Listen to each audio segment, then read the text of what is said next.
the joy of the Lord. It says all of that because walking in vision fulfills those things. And I'm not saying we all should be 100, but we should be 80. We should be 85. You know? I mean, we shouldn't be held accountable to, you know, the things that we do, and there should be core values and principles that we should live, you know, by. You know, every house that you know that's outside of, besides this one, I mean, they have core values, they have principles, you know, that are established, you know, and then plus two, to top it all off, I mean, what about God's core values? What about His principles? Yeah. You know, how can we leave those out? You know? But nowadays, man wants to replace them and say, look, you do as I tell you to do. If you follow me, you'll get somewhere. No. It's not about getting somewhere. It's about being able to be submissive to the man and the woman of the house, you know, that have that vision locked up on the inside, and all you want to do is make sure that you get what they have for you. Yes. It's important. That's how you're able to grab a hold of them core values and principles and walk hand in hand. Well, it's walking in those core values that I begin to get vision. It's taking what's been told to me and walking in what I know and being obedient to what I know, that God begins to open up things to me and give me vision. So true, so true. The definition in Hebrew for vision is chazon.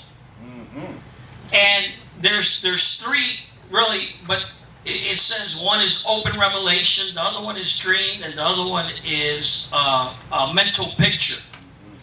Open revelation is the people perish if there is no open revelation. Aren't you glad you have the full open revelation of God open in your lap?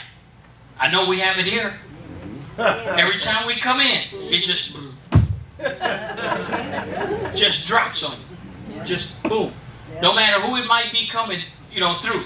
And I believe that's our could be our biggest problem if we're not careful. Because I believe that open revelation, that when an individual is up here, I believe that you could actually close that revelation if you're not really careful. Gotta believe it. But it doesn't matter who's up here. You gotta believe it. If God has given that individual, whoever it may be, look, open revelation is open. Boom. Because it's God's word anyway. It's nothing of our doing. It's nothing that we conjured up or came up with. We're just being submissive and being able to have an ear and say, okay, God, this is what you want to do? Okay, boom. And it comes and it's dropped, you know, just like that. It matters not if it is open to the book of Revelation or one of the 65 previous books. It's all the open revelation of God. It tells us all we need to know. That's it. Dream is not like a dream you have in your sleep, but as an aspiration of God. Yeah. That's what it is. Mental picture, the ability to see in your mind, in your mind's eyes, the way things ought to be. Oh. Not where am I at now, but where do I want to need to be? Yeah. See, that's the hardest part that we have sometimes. We want to get to that place right away. Proper preparation prevents poor performance. You'll hear it in your sleep. The quality goes in for the name goes out. You hear them all the time. Some things just, you know, they ought to just stick in your head when you're you know, going through something or there's something that you know that you're thinking of.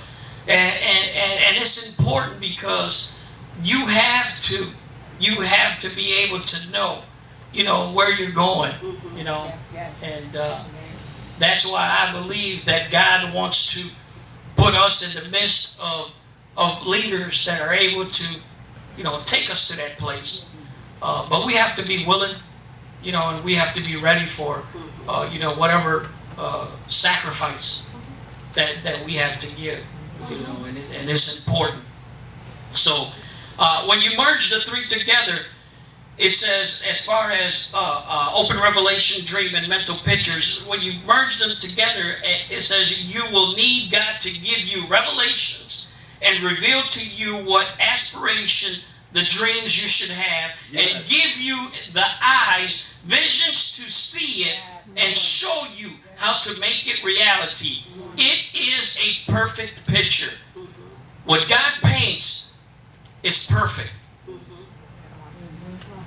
And make it so bad that he puts it into somebody else, and he makes sure that you're able to get the same thing.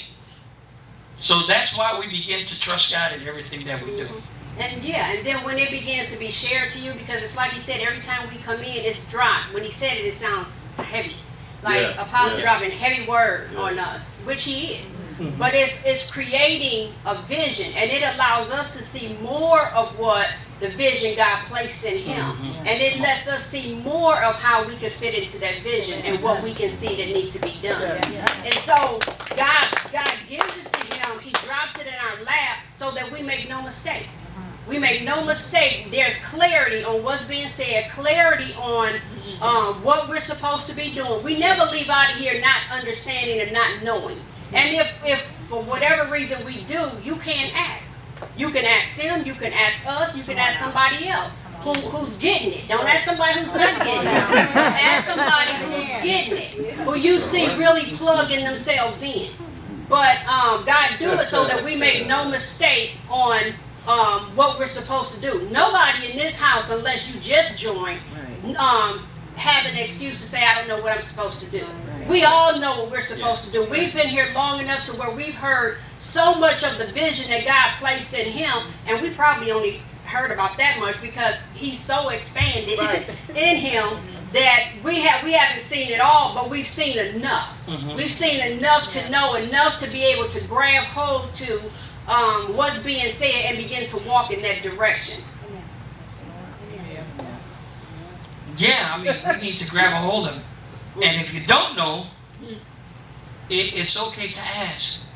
You know, it's better to ask than to look like you really don't know where you're going or what you're doing. You know, that's running wild. You know, and you could lose some time, really, tell you the truth. You could lose so much time and then wonder why you're not really in the place you're supposed to be. And I believe that that's where that appointed time of the Father is set. And if we miss that, we would be able to probably recover some of that, you know, once we get in our rightful place and begin to do the things that are necessary. And we begin to seek God and we begin to acknowledge God for everything.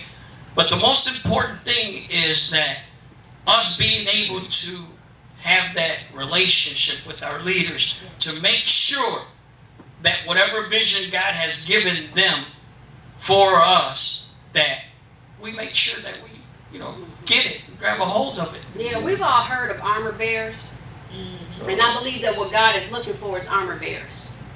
Not so you can. He's not calling everybody to get your pastor's dream, get your pastor. He's not calling everybody to do that, although that's part of serving.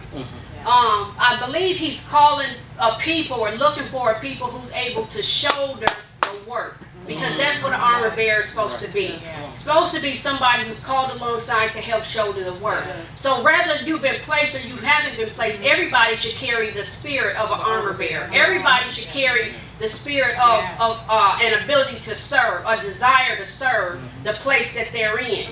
And so he's not asking, go get apostles water, but can you give somebody a drink? Gather their stuff, not gather their stuff, but can you gather what belongs to somebody and give it to them, their inheritance?